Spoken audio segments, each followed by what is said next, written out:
안녕하세요, 다이월드입니다. 오늘은 다양한 것들을 하나로 수리하는 방법을 보여드리도록 하겠습니다. 먼저 튜브부터 시작하도록 하겠습니다. 튜브의 바람 빠지는 곳을 확인한 후 바람을 뺍니다. 그리고 심실링 테이프를 사각형으로 잘라 바람 빠지는 곳 위에 올려줍니다. 전등에 비춰봤을 때 빛 반사가 안 되는 쪽이 심실링 붙이는 쪽입니다.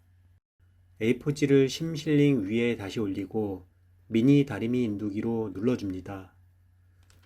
누를 때 계속 누르지 마시고 A4지를 계속 들어가며 안 붙은 부분을 확인하며 눌러주세요. 불투명한 심실링 테이프가 투명해지면 붙은 것입니다. 미니 다리미 인두기는 온도를 1단으로 놓은 후 10분간 예열해서 사용하세요. 전체적으로 투명하게 되면 다 붙은 것입니다. 튜브에 힘을 가해도 아주 튼튼합니다. 띄려고 해도 단단히 붙어 오히려 비닐이 찢어집니다. 테이프와 비교할 게 아닙니다.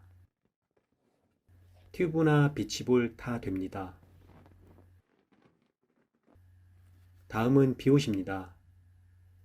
아이들 찢어진 비옷 버리지 마세요.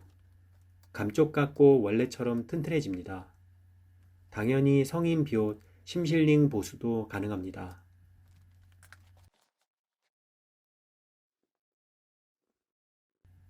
이건 설마 될까 하겠지만 구멍 뚫린 오수선도 됩니다. 구멍 뚫린 뒷부분에 천을 모아줍니다. 그리고 심실링을 붙입니다. 옷 이외에도 찢어진 침낭같이 다양한 천에 적용 가능합니다. 앞쪽에선 전혀 안 보입니다. 꼬매는 것보다 간단하며 안 보이고 튼튼합니다.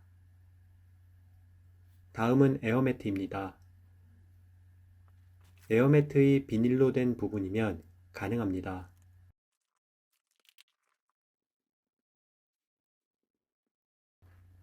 다음은 보트입니다.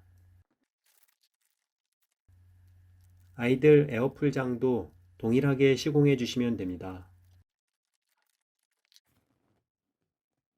뜯어보려고 해도 강하게 붙어 비닐이 뜯어집니다.